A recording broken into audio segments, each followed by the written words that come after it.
Magie divine, le monde du surnaturel.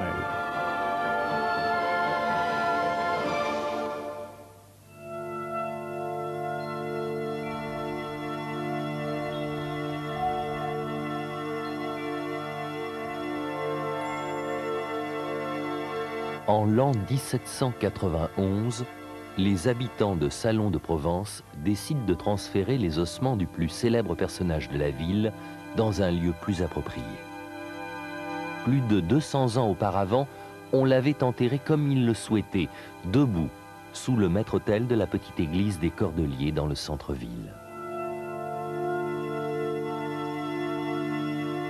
Cette exhumation suscite la curiosité générale. Après tout, il ne s'agit pas de la dépouille d'un homme comme les autres, et les récits vantant ses pouvoirs magiques ont fait le tour de l'Europe.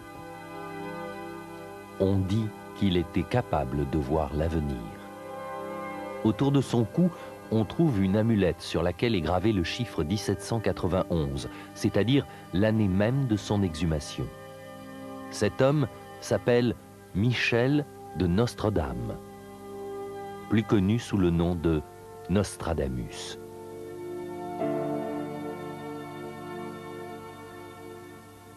Il aurait prédit, entre autres, l'arrivée d'Hitler au pouvoir, l'assassinat de Kennedy et la Révolution française.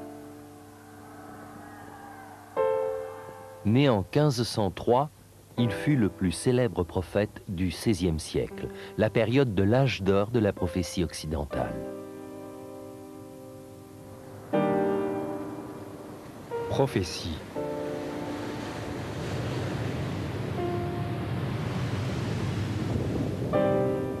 Le monde est dangereux et incertain.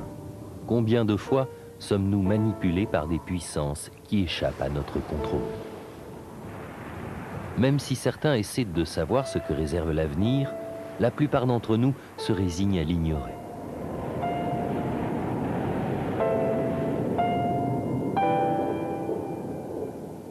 En nous révélant de quoi demain sera fait, les prophètes et les devins nous sauvent de l'incertitude.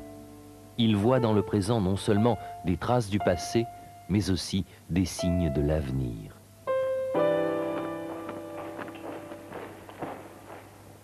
Mais dans le monde d'aujourd'hui, l'art divinatoire a aussi mauvaise réputation que les autres sciences occultes, magie, alchimie ou astrologie.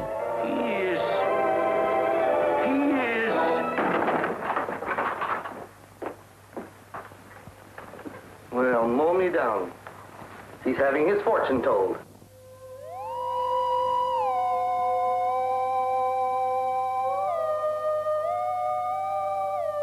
La divination est considérée comme marginale quand elle n'est pas totalement rejetée. Do not swim in the ocean. That would be fatal.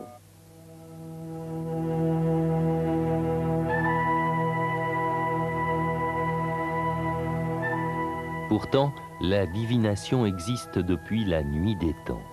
Et dans les grandes civilisations antiques, elle a joué un rôle essentiel dans la vie des hommes. Son influence ne fut jamais aussi forte que dans la Grèce antique. La Grèce a bâti sa grandeur sur les fondations des cultures primitives, dont elle a conservé de nombreuses traces. D'abord et surtout, les Grecs ont hérité de leurs ancêtres une croyance aveugle en la prophétie. Les prophéties les plus sacrées sont les oracles, les prédictions faites par les divinités elles-mêmes dans un sanctuaire. Le plus célèbre de ces sanctuaires est le grand temple d'Apollon à Delphes. Ce sanctuaire, construit sur les pentes du mont Parnasse, recevra pendant près de 1000 ans de nombreux visiteurs, venus non seulement de Grèce, mais de tout le monde antique. Le personnage central de l'opération est la Pythie. C'est un médium, mais qui n'agit pas par elle-même.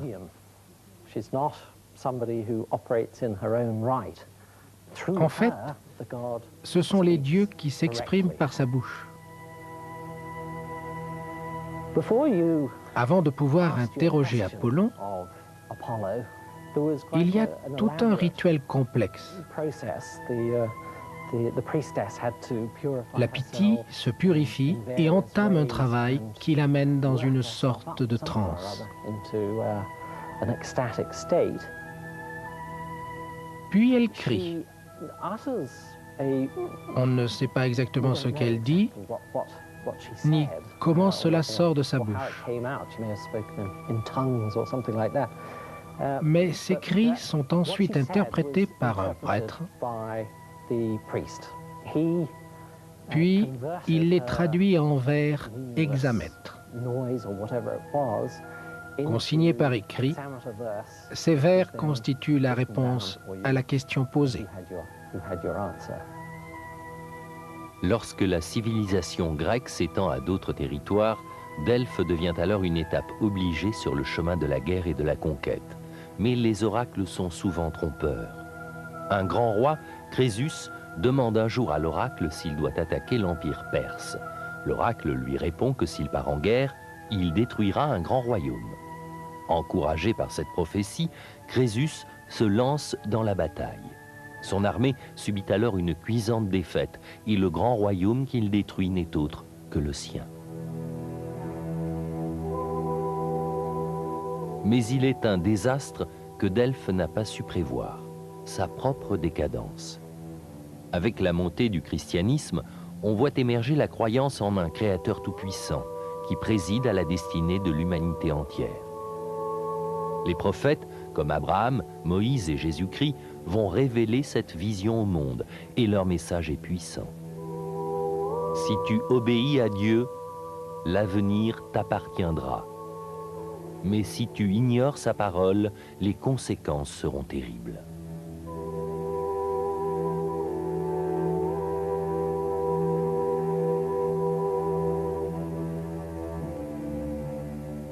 Dans les siècles qui suivent la mort de Jésus, le christianisme se répand dans le monde entier et la tradition des prophètes chrétiens se perpétue.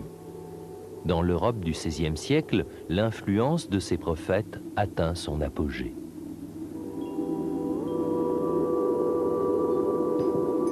Cette époque est également marquée par la renaissance des arts antiques. Alchimie, magie et astrologie se mêlent alors à la tradition chrétienne. Nul n'incarne mieux ces diverses influences que Michel de Nostredame.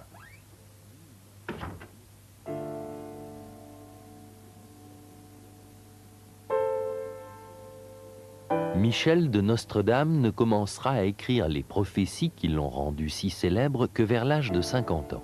Mais déjà, jeune homme, il se fait connaître en combattant l'un des pires fléaux qui se soit abattu sur l'Europe depuis un millénaire, la peste.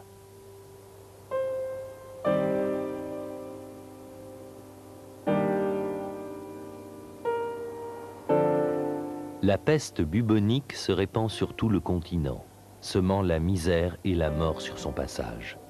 Plus du tiers de la population européenne y succombera. Les gens sont sans défense, ni les prières ni la médecine ne parviennent à enrayer l'épidémie.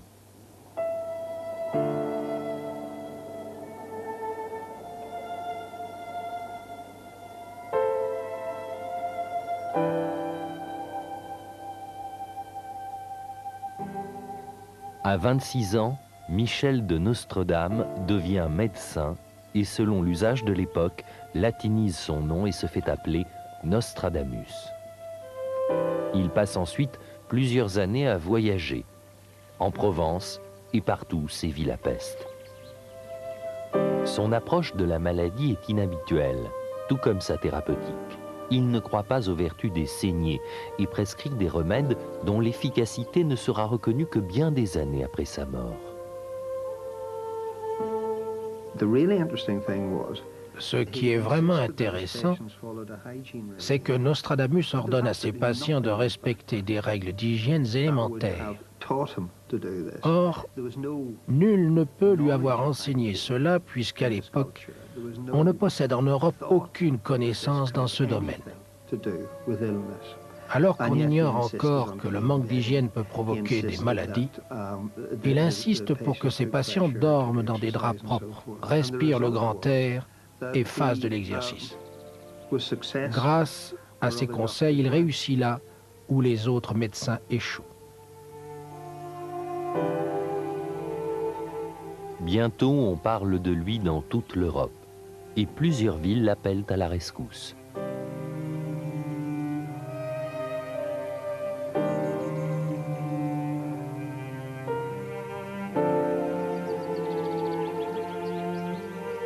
Malheureusement, ses talents de guérisseur ne suffisent pas à sauver sa propre femme et son enfant qui succombent à cette terrible maladie.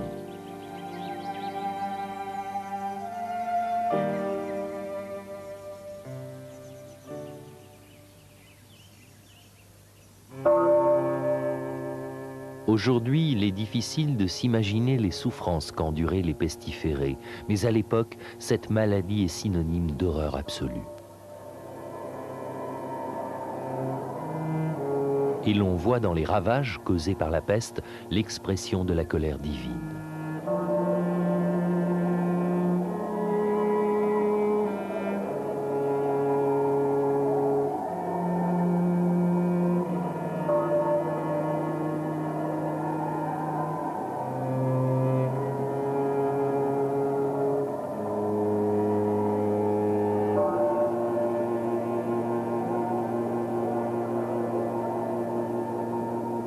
Nostradamus va partout où la mort frappe.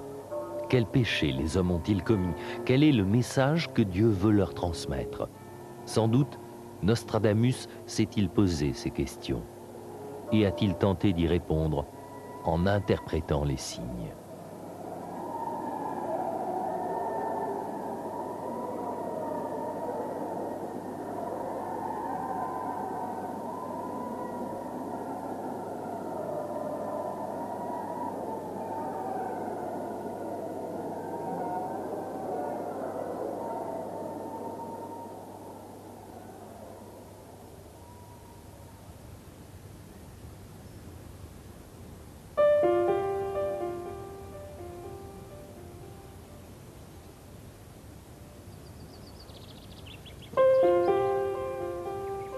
Alors qu'il officie comme médecin ambulant, ce praticien aux idées avancées vit une expérience qui éveille sa vocation de prophète.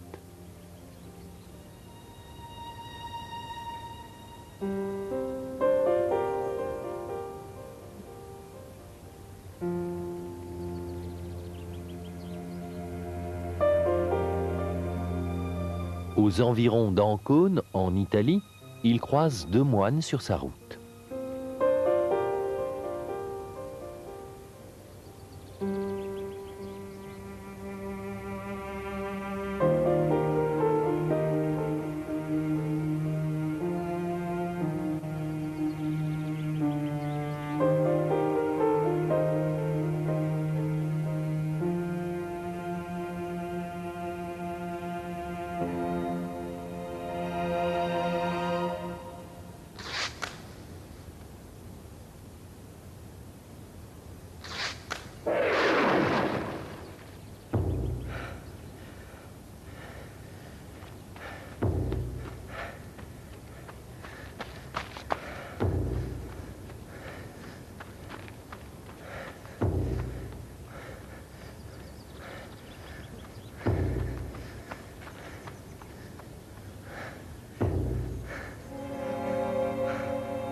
Comme on lui demande ce qu'il fait, Nostradamus se contente de répondre « Je dois m'agenouiller devant sa sainteté ».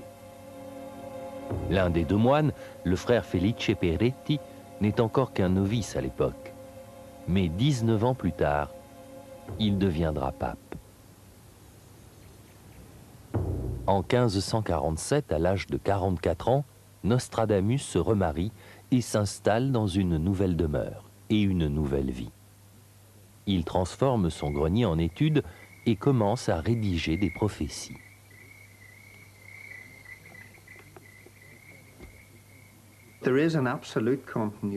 À mon sens, ce changement ne marque pas une rupture avec sa formation initiale, mais au contraire une continuité. Car à l'époque, l'astrologie occupait une part très importante dans les études de médecine.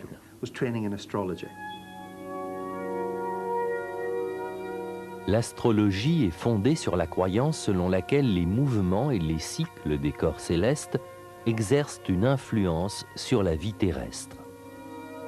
Pour décrire les effets produits sur la Terre par le Soleil, la Lune et les différentes planètes, les astrologues développent une théorie complexe.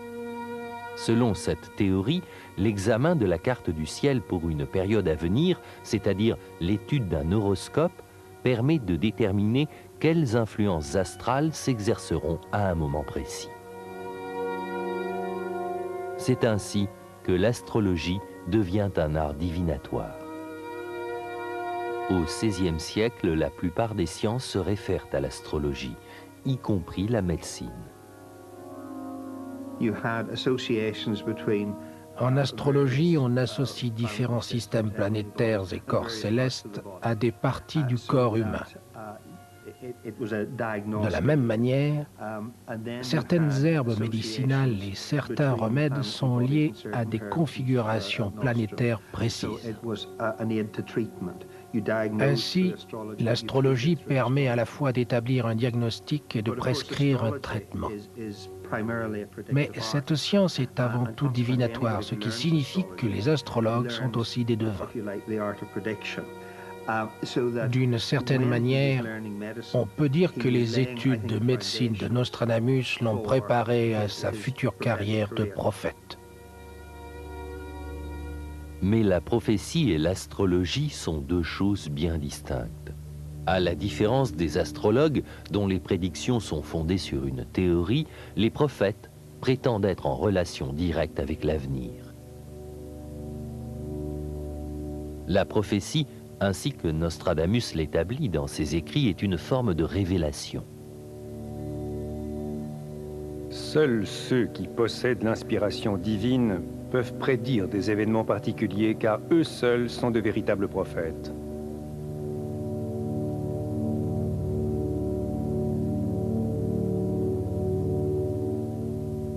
La clé de ce lien que Nostradamus prétend avoir avec la puissance divine se trouve peut-être dans ses origines. Quoique de religion chrétienne, Nostradamus est d'origine juive, de par ses grands-parents paternels et maternels. Ces derniers avaient été forcés de se convertir car à l'époque le judaïsme était assez mal considéré. On sait également qu'il a étudié avec son grand-père maternel. Et ses écrits, surtout ceux traitant de sa propre vie et de ses pratiques occultes, suggèrent qu'entre autres choses, il aurait étudié la Kabbale.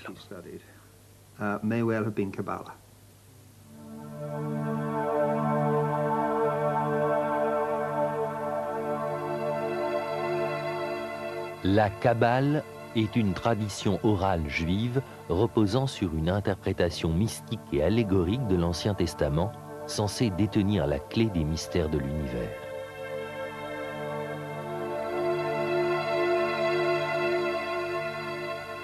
Les kabbalistes croient que Dieu a laissé en chaque être humain une partie du secret de la création. C'est un peu comme si chacun d'entre nous était porteur d'un fragment d'ADN universel. Le but suprême du kabbaliste est de découvrir les révélations divines qui habitent son âme. Les rituels kabbalistiques comprennent la répétition de mots hébreux, particulièrement des différents noms désignant Dieu, noms auxquels on prête des pouvoirs surnaturels. Au cœur de cette science se trouve l'arbre de vie, une représentation de l'ordre de la création servant de support à la méditation.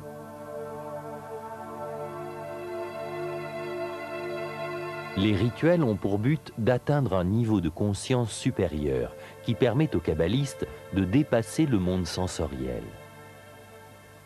Ce n'est qu'à ce moment-là qu'il peut toucher au but suprême, entrer directement en contact avec Dieu.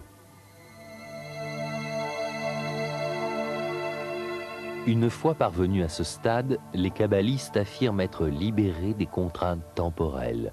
Ils peuvent alors formuler des prophéties et évoluer dans le présent éternel, un instant où le temps est aboli.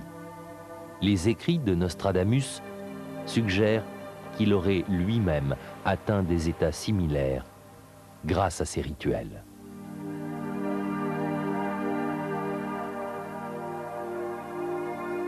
En présence de la grâce et du pouvoir divin, le présent et l'avenir ne forment plus qu'un. C'est l'éternité, là où tout est dévoilé, limpide.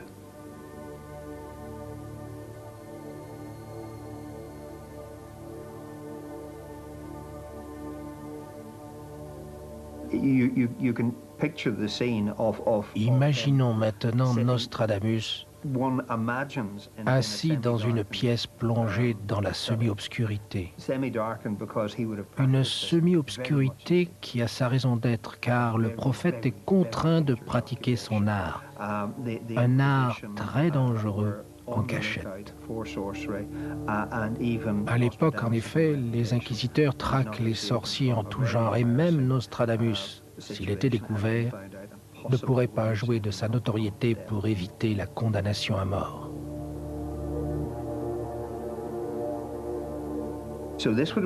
Il officie donc dans le plus grand secret et en silence.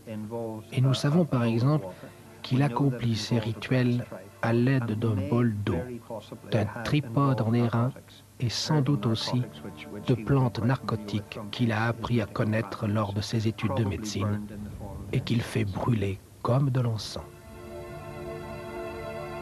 Estant assis de nuit, secrète étude, seul, reposé sur la selle d'airain, flambe exiguë, sorte de solitude, fait proférer qui n'est à croire en vain.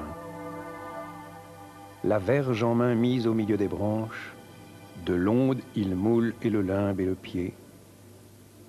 Un peur et voix frémissent par les manches, splendeur divine, le devin prêt s'assied.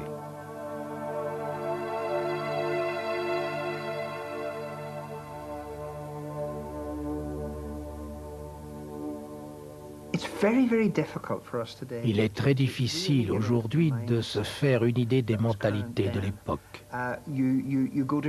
De nos jours, lorsque l'on va à l'église le dimanche, on entend parler de Dieu. Mais Nostradamus, lui, ne se contente pas de faire de vagues discours sur Dieu. Il voit Dieu. Cette chose était là, devant lui, venait à sa rencontre, s'asseyait tout près de lui et surtout lui prédisait l'avenir de l'humanité, lui dictait des prophéties.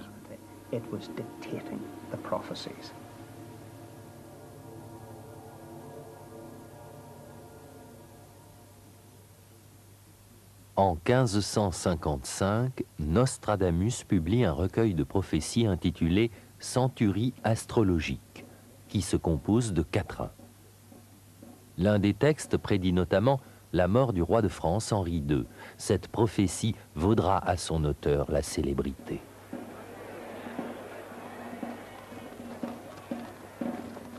Le lion jeune, le vieux surmontera, en chant bellique par singulier duel, dans cage d'or les yeux lui crèvera, 2 plaies une, pour mourir mort cruelle.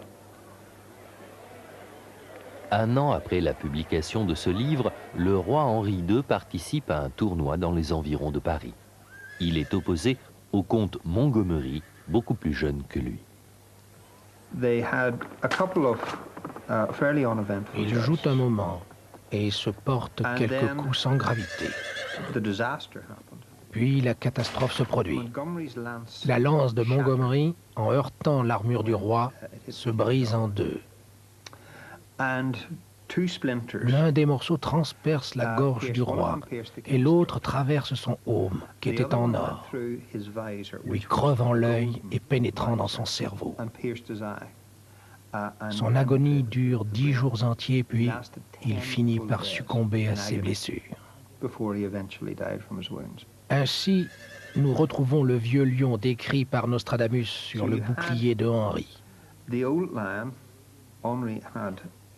Étrangement, cet animal est également l'emblème du comte Montgomery, qui n'est autre que le lion jeune de la prédiction. Le lion jeune, le vieux surmontera. La prédiction parle de champ bellique. C'est le terrain où se déroule le tournoi. En champ bellique par singulier duel. On retrouve également la cage d'or, c'est-à-dire le aume. Dans cage d'or, les yeux lui crèvera. Et le roi fait 2 blessures en une puisqu'il est touché à la gorge et à l'œil. 2 plaies, une, pour mourir mort cruelle.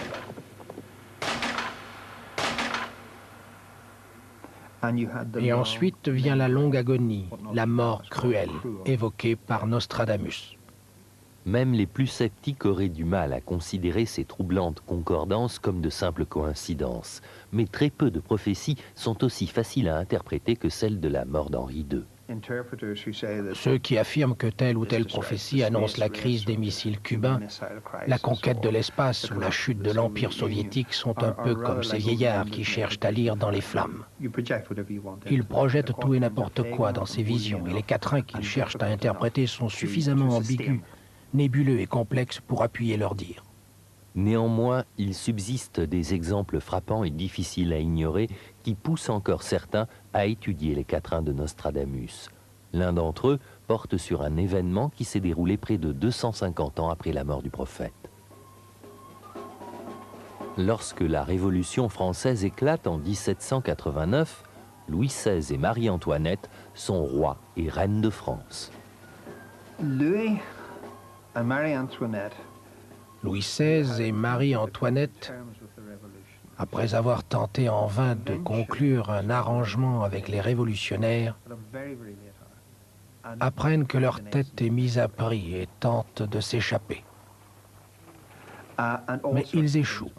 En premier lieu, je suppose, à cause de la bêtise du roi, qui refuse de considérer la gravité de la situation. Alors qu'ils tentent de gagner Varennes par un chemin détourné, ils sont reconnus et arrêtés. Varennes by a circuitous route, and the king and the queen were turned back.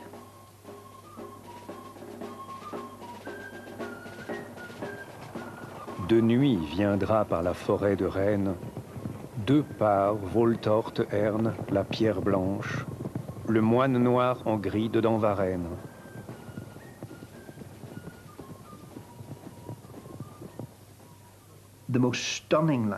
Le plus surprenant dans ce quatrain est l'évocation d'un souverain élu.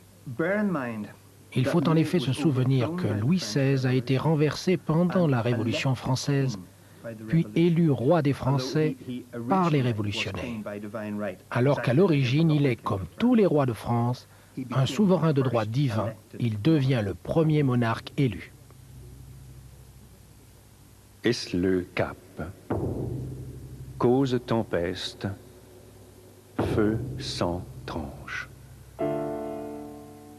Vers la fin de sa vie, Nostradamus commence à souffrir d'hydropisie. Une nuit de juillet 1566, il appelle un ami à son chevet et lui fait ses adieux. Le lendemain matin, on le retrouve mort. Il avait 62 ans. Aujourd'hui encore, plus de 4 siècles plus tard, on continue d'étudier et d'interpréter ces prophéties. Nostradamus vécut cette période intermédiaire entre le Moyen Âge et l'époque contemporaine. Une période marquée par la souffrance, les troubles et les bouleversements de toutes sortes. La divination était le seul moyen d'expliquer le fossé entre le chaos régnant sur la terre et l'idéal céleste d'ordre et d'harmonie. Lorsqu'un homme du XVIe siècle observait le ciel nocturne, ce qu'il voyait n'était pas différent de ce qu'on peut voir aujourd'hui, mais tout était alors chargé d'une signification bien différente.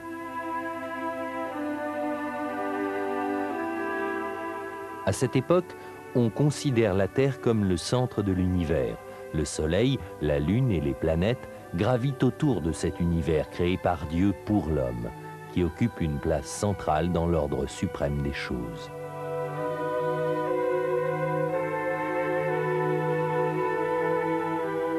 La nature tout entière est chargée de sens. Et chaque créature se voit attribuer un rôle bien défini en vue de l'accomplissement des desseins divins. Au royaume des cieux, Dieu est tout-puissant. On croit alors que les étoiles symbolisent l'ordre et l'harmonie voulus par Dieu, modèle que l'homme doit suivre.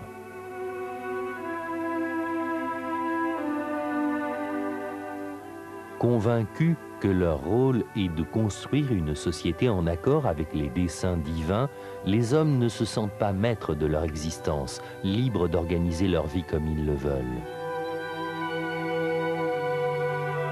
En fait, ils croient que le respect de la volonté divine leur assurera la paix et l'harmonie et comblera tous leurs besoins.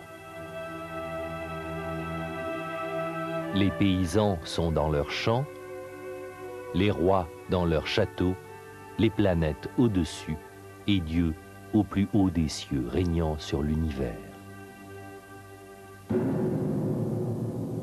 Mais cet idéal de paix et d'harmonie est très éloigné des réalités de l'époque. Partout sévissent la guerre, la famine, la pauvreté et le chaos.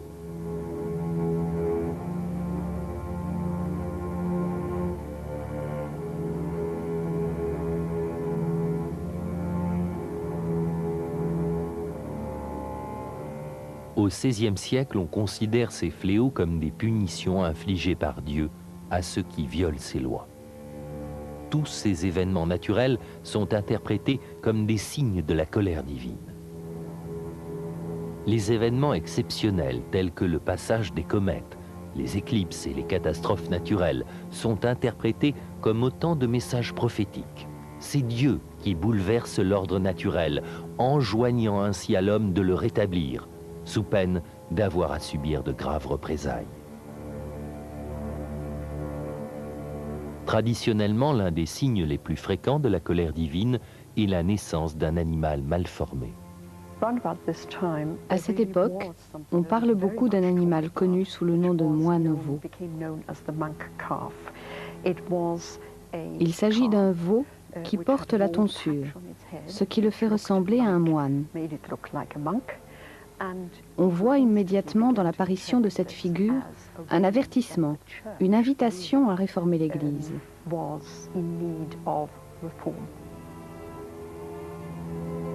Cette interprétation n'est pas très éloignée de la vérité. Car l'Église, qui est supposée guider les gens dans la voie du Seigneur et se faire l'instrument de la volonté divine, est corrompue.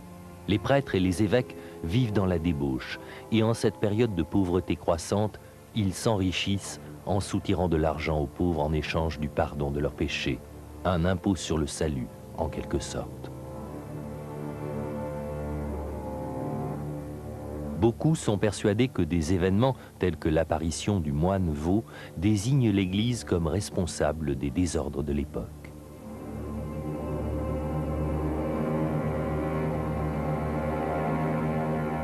Un jour, un prêtre allemand, Martin Luther, affiche sur la porte du château de Wittenberg ses 95 thèses, dans lesquelles il s'en prend au chef suprême de l'Église, le pape lui-même. Il est immédiatement excommunié.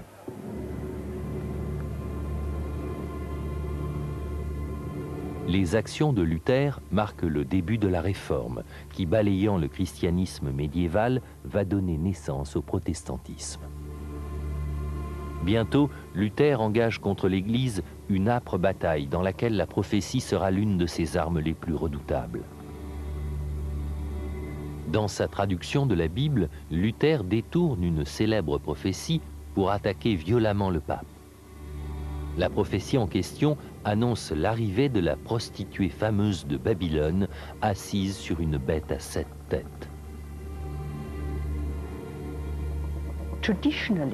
Traditionnellement, le dernier livre du Nouveau Testament, l'Apocalypse, est richement illustré, notamment de gravures représentant la mort de la prostituée de Babylone.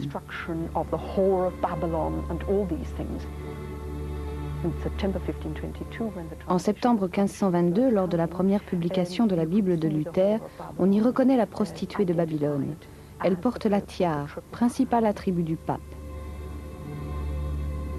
Mais cela ne constitue que le début des hostilités. L'Église riposte et attaque Luther avec sa propre interprétation tendancieuse d'une prophétie biblique. Cette prophétie annonce l'arrivée d'un faux prophète, un suppôt de Satan. Des savants vont même jusqu'à prévoir la date précise de son arrivée. La prophétie est limpide.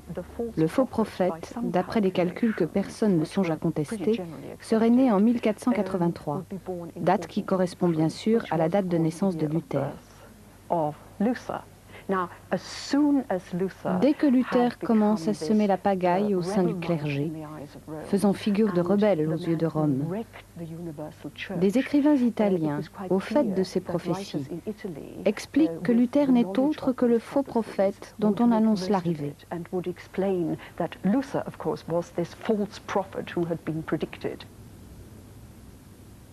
L'Église publie des caricatures dans lesquelles Luther, le faux prophète, apparaît comme un instrument entre les mains de Satan. Les partisans de la Réforme s'empressent d'effacer son nom. Un ami de Luther se serait alors rendu chez la mère de ce dernier pour lui demander si elle était sûre de la date de naissance de son fils. S'il était né en 1483 et non en 1484, ajoute-t-il, au moins aurait-il pu conjurer le mauvais sort. Mais sa date de naissance est le moindre des soucis de Luther. Désormais, il n'est plus opposé à la seule Église, mais également aux réformateurs les plus radicaux. Ces derniers, convaincus que le mal s'est emparé du monde, ne veulent rien moins que détruire la société qui les entoure.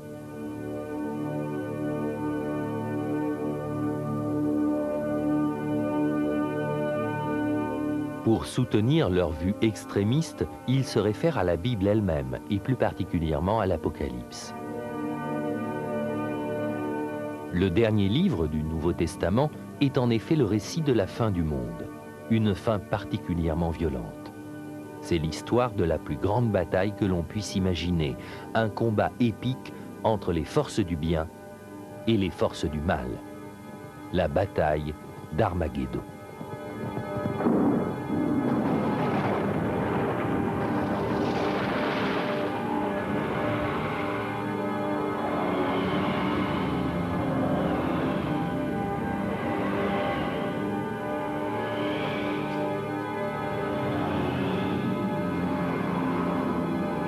Écrite à une époque où les chrétiens sont persécutés par les Romains, cette histoire annonce la victoire finale de Dieu et de ses serviteurs. Alors, le Christ ressuscitera et régnera ici-bas sur le royaume de Dieu pendant 1000 ans, jusqu'au jour du jugement dernier.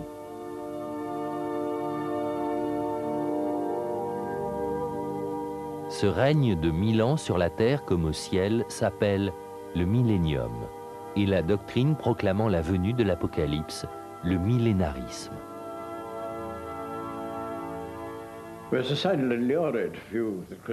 Les chrétiens ont une vision atroce de la fin du monde et font subir à leurs ennemis non seulement les Romains, mais aussi tous les non-chrétiens, de terribles châtiments. Ils les jettent dans des fosses remplies de soufre et ils meurent brûlés.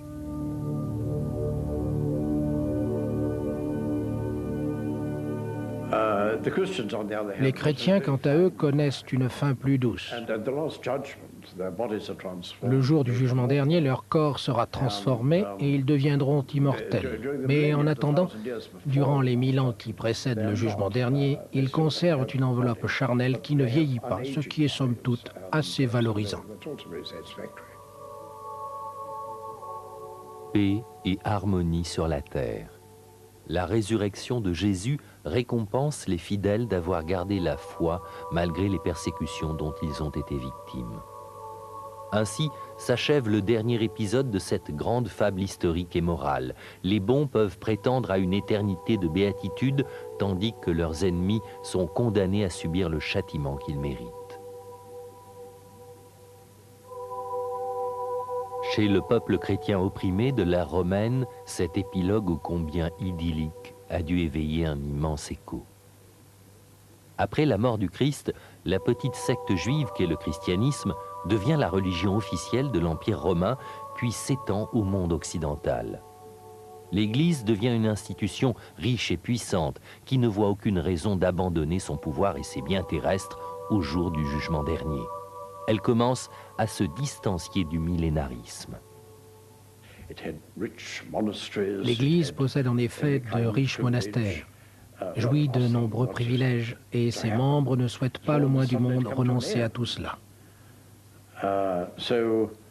Ils font alors de l'Apocalypse une sorte d'allégorie, et le jour du jugement dernier étant encore loin, le clergé ne songe qu'à étendre son règne, sans se soucier de l'avenir ni de ce qu'il se produira 1000 ans plus tard.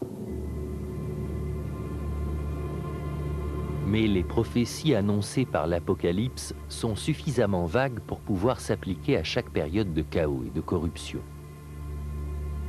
L'Église romaine rejette le millénarisme. Les réformateurs radicaux au XVIe siècle voient dans le désordre ambiant le signe annonciateur de la bataille de l'Apocalypse.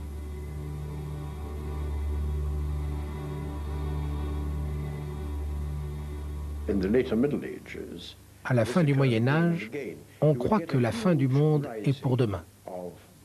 Cette période est marquée par de nombreuses révoltes paysannes. Et ces paysans revendiquent des choses très simples. Ils réclament le rétablissement des droits dont on les a privés.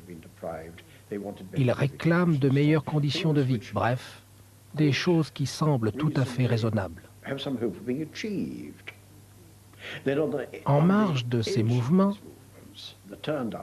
on voit apparaître des prophètes, généralement des hommes cultivés, qui ne font pas partie des pauvres et qui prennent la tête de petits groupes, des plus pauvres parmi les pauvres, des exclus de la société.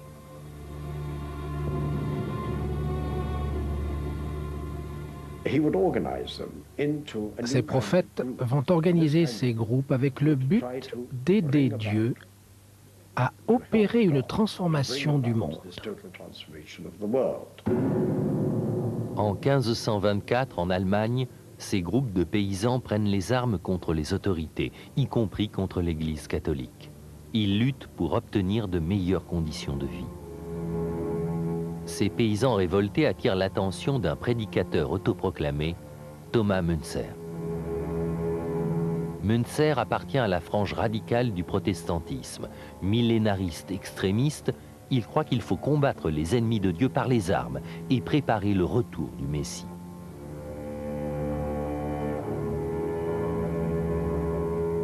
Sa cible principale est l'Église catholique.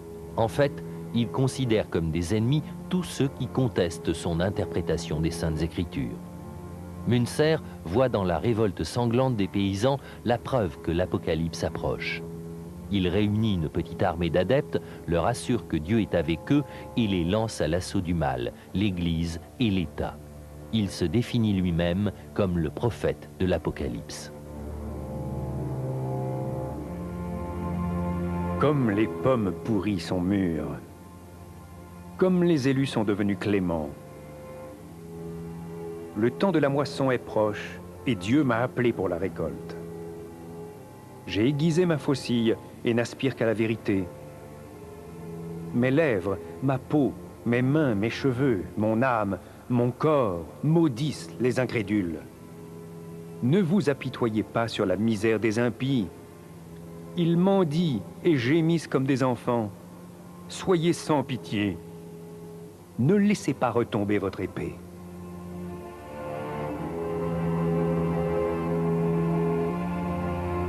Müntzer lance ses troupes dans la bataille, certain que les canons du mal ne sauraient les atteindre. Ses adeptes sont rapidement massacrés. Müntzer parvient à fuir, mais il est rattrapé et décapité.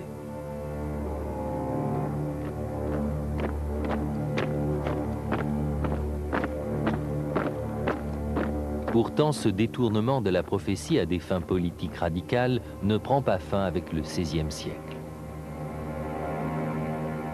En 1939, une femme allemande tombe sur un ouvrage de Nostradamus. Ces quatrains, vieux de 400 ans, semblent dépeindre avec une telle précision la situation de son pays qu'elle montre l'ouvrage à son mari, lequel n'est autre que Joseph Goebbels, le ministre de la propagande de Hitler.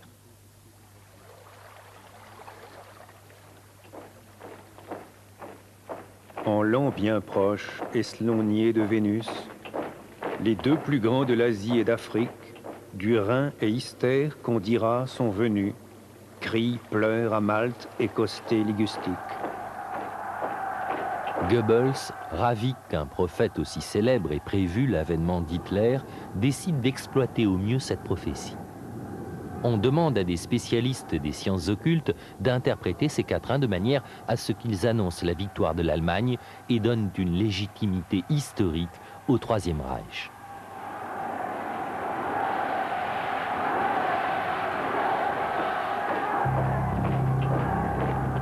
Pour démoraliser les soldats alliés, Goebbels va jusqu'à envoyer derrière les lignes ennemies ses prédictions revues et corrigées.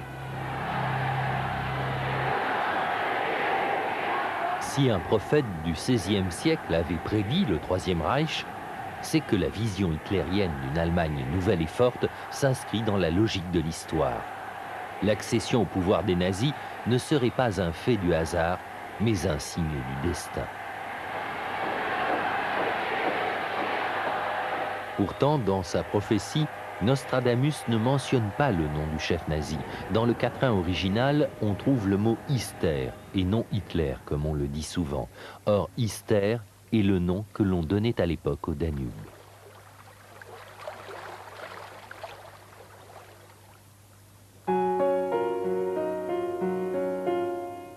La prophétie a joué un grand rôle dans l'histoire et elle constitue le fondement de la plupart des religions. Elle a inspiré les rois, provoqué des guerres et façonné les esprits. Les réformateurs politiques et religieux, ainsi que les millénaristes de toute tendance, s'en sont servis comme d'une arme pour étendre leur influence. Si la prophétie ne répondait pas à un besoin humain profond, jamais elle n'aurait eu une telle importance dans l'histoire de l'humanité. C'est dans les périodes de chaos au sein des communautés opprimées ou isolées que les prédicateurs font le plus grand nombre d'adeptes. Ce qui est rassurant, c'est que si l'on parvient à prévoir toutes ces horribles catastrophes, toutes ces souffrances humaines, cela signifie qu'elles sont dans l'ordre des choses et qu'elles ne sont pas le fruit du hasard. Si l'on peut prédire l'avenir, c'est que le destin de l'humanité, aussi accidenté soit-il, n'est pas totalement hasardeux et sombre.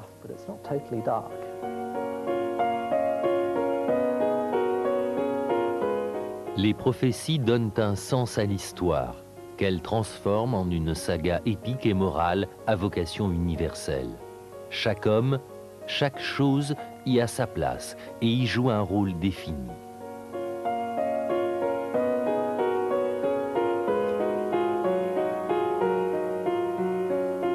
Avec la fin du XVIe siècle, la vision médiévale du monde et avec elle la prophétie est battue en brèche. Pourtant, notre conception de l'homme comme élément central de l'univers et notre besoin de donner un sens à l'histoire perdurent. La croyance en la prophétie a sans doute décliné, mais d'une certaine manière, elle n'a jamais totalement disparu. Si l'histoire est un récit, alors elle doit avoir une fin. À l'approche de l'an 2000, la prophétie connaît un regain d'intérêt. La seule prophétie que Nostradamus ait jamais datée précisément est sur le point de se réaliser.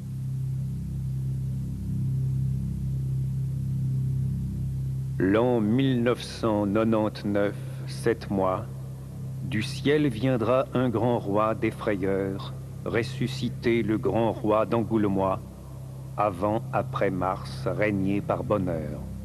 Au 7e mois de l'année 1999, viendra du ciel un grand chef effrayant pour faire revivre le grand conquérant de l'Angoumois.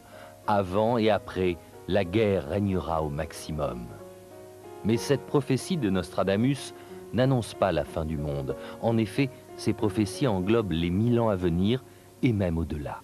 L'avenir sera toujours incertain et les prophéties ne sont pas près de disparaître.